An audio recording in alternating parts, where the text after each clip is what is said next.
we're targeting September or October 2025. The doors have been closed for 6 years, but Rotorua Museum is open to suggestion for the new build. With the planning stage of the earthquake strengthening and redevelopment almost over, staff are looking forward to the future, asking locals what they want to see when the museum reopens. Rotorua Museum Operations Manager Joe Doherty is eagerly anticipating the reopening, even if it is still years away. So we're actually at a really exciting juncture in the project. We're coming really close to the end of the design phase. So we talk about 90%, 100% detailed design. We're currently 90% detailed design pretty much across the whole building now.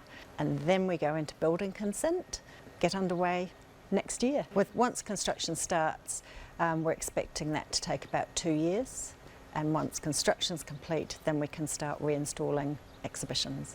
The museum team want locals to have their say on what's going to fill the new space through community events, online surveys and old-fashioned face-to-face meetings. One of, I guess, the current trends in museums across the world really is this concept of by and for the community. If you want your museum to be relevant to the people that are of that community, really they need to have as much input as possible into the stories that we're telling. A museum is really a story of our place, and you know the only way we can tell the story of our place is by asking the people of that place.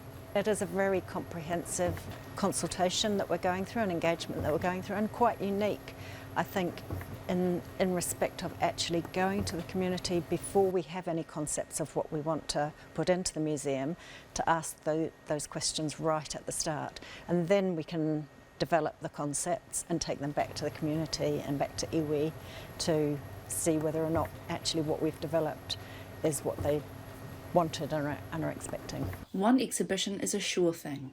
It will feature the B Company 28th Māori Battalion, with Te Arawa Partnership Advisor Clark Pirika leading the charge. There are 2 kaupapa that are currently underway, and that's in preparation for developing an exhibition once the Rotorua Museum are ready to open the doors. And so 2 of those kaupapa relate to our taonga, and the other relates to B Company 28th Māori Battalion.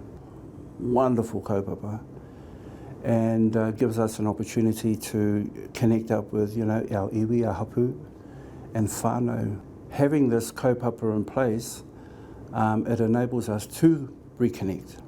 Pirika is hopeful the permanent display will build on previous exhibits also focused on the B Company men, but how that will look is up to locals and to iwi. This kaupapa has been on our plate for some time, and we had initial conversations with the B Company History Trust, and so we're looking to work alongside them, as well as others who are also in that space, like David Stone, who's leading the kaupapa for the return of unclaimed metals. We're just sort of trying to line everything up so that if we can do things more efficiently, whilst working alongside others who are in this space, it just makes sense for us to do that. To get it off the ground, the museum and B Company History Trust is seeking help with funding applications through their Facebook page. We're really thankful that we've got the support of Uncle Bom Gillies, who's now the last of those warriors, who's our sage, our go-to, as well as our current B Company History Trust. And it's this History Trust that are sourcing the funding. And they want to hear from whānau who had loved ones go overseas to fight. We want families to tell their stories, and in order for them to do that, they need to contact us. And we are more than happy to take on any questions, any queries that they may have. We want to, we really want to connect up with all the families that had tūpuna as part of B Company 28th Māori Battalion. Pirika believes there's much to be learnt by telling these stories. If you think about how our country has now taken on celebrating or remembering, the participation of our younger our younger ones. That to me is a testament to how our people, in fact, you know, all people, appreciate what our tupuna did back in the day.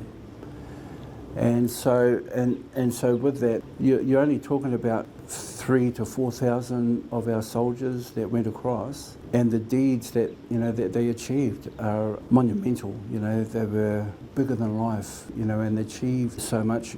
You know, even the soldiers on the other side, the officers on the other side, acknowledged the warrior spirit, you know, the fighting tenacity, and just how intelligent our 28th Māori Battalion were.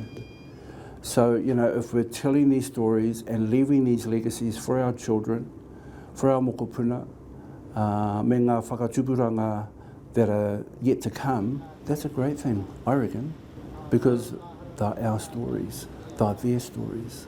You know, let's tell them. Museums contribute to our sense of belonging and identity, so I would hope that our community and new immigrants, new residents to the community would see and feel a sense of themselves in our museum and feel that they've contributed to what the place has become. Our doors are open, our email channels are open, our Facebook channels are open, so just get a hold of us and we'll get back to you.